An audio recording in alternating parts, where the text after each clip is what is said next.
cell phone right now, but it's what's attached to the cell phone that's really cool. This is called the Gyroptic. It's one of thousands of products here at CES this year. News Now, Weekend Edition. Hail Mary, full of grace. At least that's the original line to the centuries-old Catholic prayer. Before a Christmas service in the Sri Lankan capital of Colombo, a printing mishap led churchgoers to late rapper Tupac Shakur's rendition. Well, it turns out a Christmas carol service accidentally printed out the lyrics to Shakur's Hail Mary song. Now, the mix-up happened at the 2016 Catholic Joy to the World Festival. This is one of Sri Lanka's largest Christmas celebrations.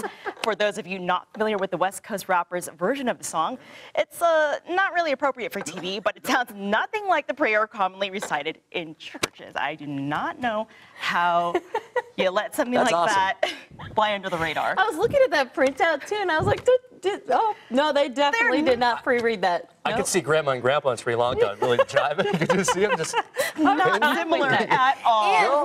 The search continues for two people Metro believes killed a man over drugs. Police are looking for the suspect who killed a person in the Northwest Valley last night. Responding officers found two people shot at a home near Rainbow in Washington just after midnight.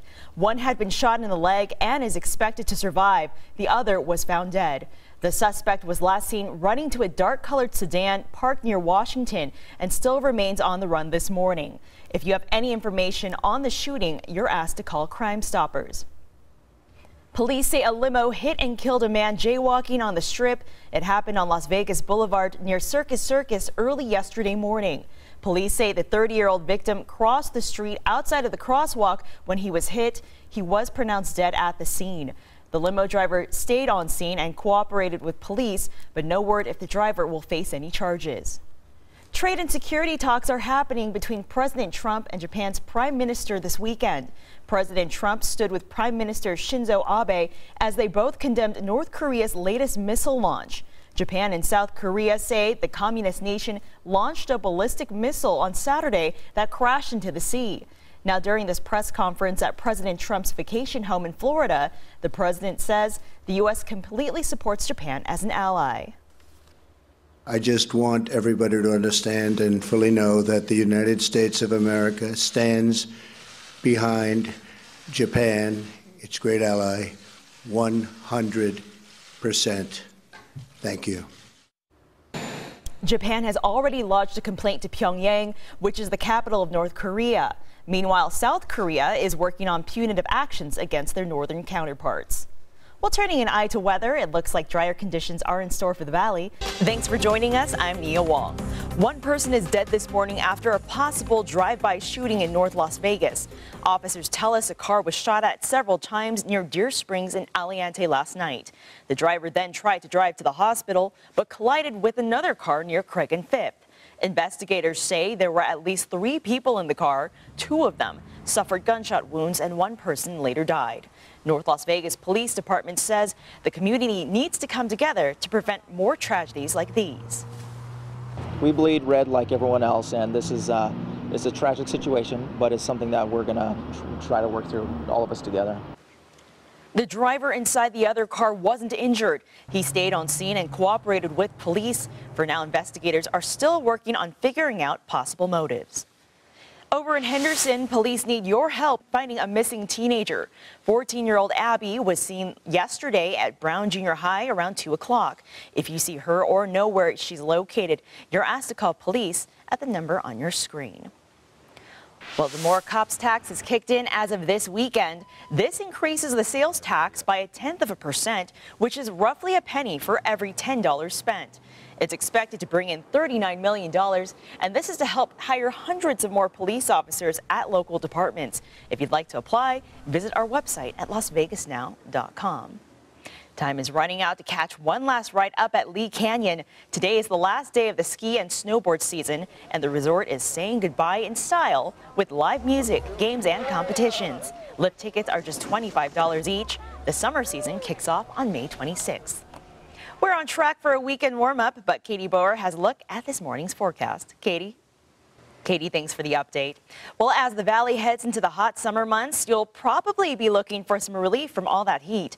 Just in time for spring break, water parks open their doors to guests this weekend. This was the scene at Wet n Wild, which now offers the world's first water slide gaming experience. Cowabunga Bay is also in Henderson and is now open. Both parks kicked off the season just in time for spring break next week. Well, today the spotlight will be on women's college basketball after the heavily favored UConn's 111-game winning streak was snapped. This was by a buzzer-beating shot during the Final Four against Mississippi State. They're going to play South Carolina for the women's national championship. The last time the two played each other was in the SEC championship game that South Carolina won that time. Now the game starts this afternoon at 3 o'clock inside the American Airlines Center in Dallas, Texas. And North Carolina is back at the NCAA men's basketball championship games. The Tar Heels beat the Oregon Ducks in the second semifinal Saturday night. The final score, 77-76. North Carolina will face Gonzaga for the title game on Monday night. Now, after they beat the South Carolina Gamecocks 77-73. This is Gonzaga's first national championship game. The Tar Heels have won 5 NCAA tournament titles, the most recently in 2009. Welcome back to the Valley's News Leader. Senate Republicans hope to confirm Supreme Court nominee Neil Gorsuch next week to the nation's highest court. More than a dozen small protests against Gorsuch were held around the country on Saturday. President Trump praised his nominee in his weekly address, but Gorsuch faces growing opposition from Democrats. Judge Gorsuch needed to convince me he would not join the posse of Republican appointees that has relentlessly stretched the law to benefit Republican partisans and corporations at the expense of everyone else. Over and over again during his hearing, he dodged and ducked and failed. Democrats are nearing the support they need to filibuster Gorsuch, delaying the vote. And if that happens, Republicans have threatened to change the rules in the Senate, ending the filibuster and allowing a simple majority vote for confirmation. President Trump is expected to sign a bill overturning privacy rules. Last week, lawmakers overturned FCC rules which prevent internet service providers from selling customers' personal info without their consent. But former Federal Trade Commission Chairman John Leibovitz says other privacy protections are still in place. However, some Democratic lawmakers disagree with that, along with privacy advocates and those in the tech community. Welcome back to the Valley's News Leader. It looks like we'll have a dry and sunny Sunday, but another round of wind and rain may be headed our way. Meteorologist Katie Boer has a look at your Weather Now forecast. Katie? And Lady Gaga is seeing a huge spike in music sales after her successful Super Bowl halftime performance. The superstar sold 150,000 digital albums and songs last weekend. That's up 1,000% from sales the previous day, and that's not only the good news likely to break the singer's poker face. Tickets for the U.S. leg of her Joanne World Tour go on sale this Monday. The fourth and final installment of Marvel's Defenders is finally coming to Netflix. Become what you were meant to be.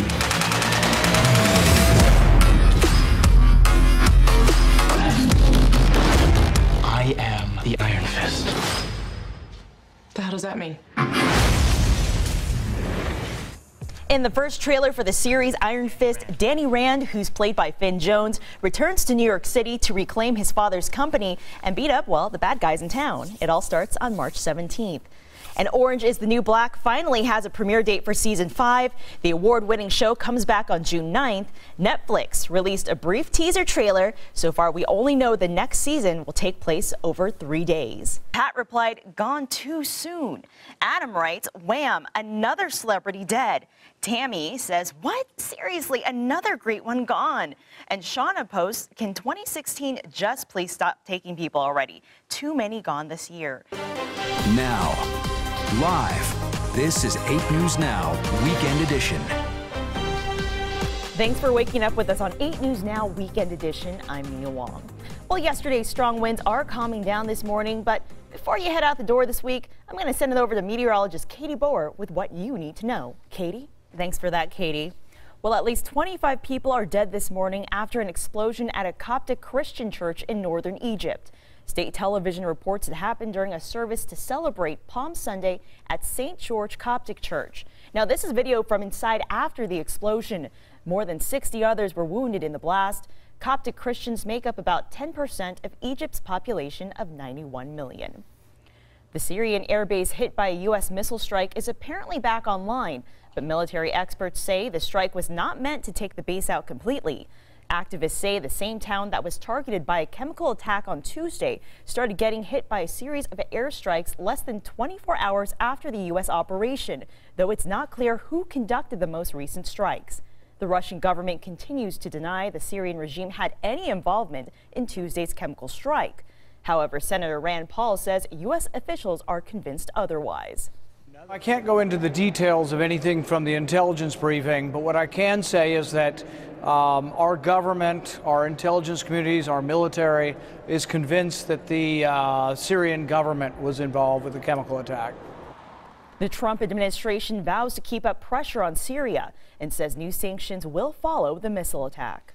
Back here in the Valley, Metro continues to investigate two separate crashes which left 2 people dead on Boulder Highway last night. Police say a marked Metro car was involved in one crash near Boulder Highway near Herman, and a few minutes later, a woman in a wheelchair was killed near Boulder Highway and Nellis. Investigators say the wheelchair-bound woman was in her 50s and had been crossing the road when a pickup truck hit her. She died at the scene of the crash while the driver stayed on scene. Now, just about 10 minutes earlier, a Las Vegas Metro police unit hit a woman in her 70s. She was taken to the hospital where she later died. Both crashes are being called accidents. Metro police have arrested 2 suspects connected to a shooting just west of the Strip.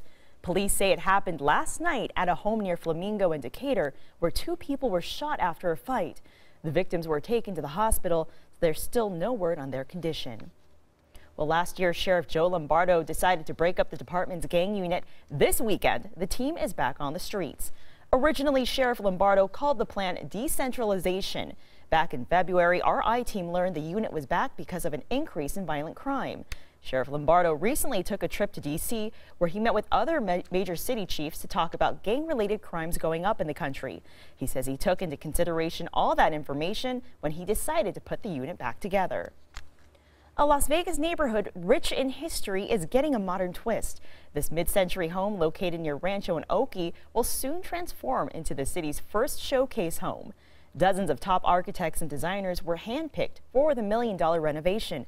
The project allows local students to learn more about architecture and construction, and organizers say restoring a vintage home is a great way to feature the history of Las Vegas. Over the next several months, we'll be updating you with the progress on air and online.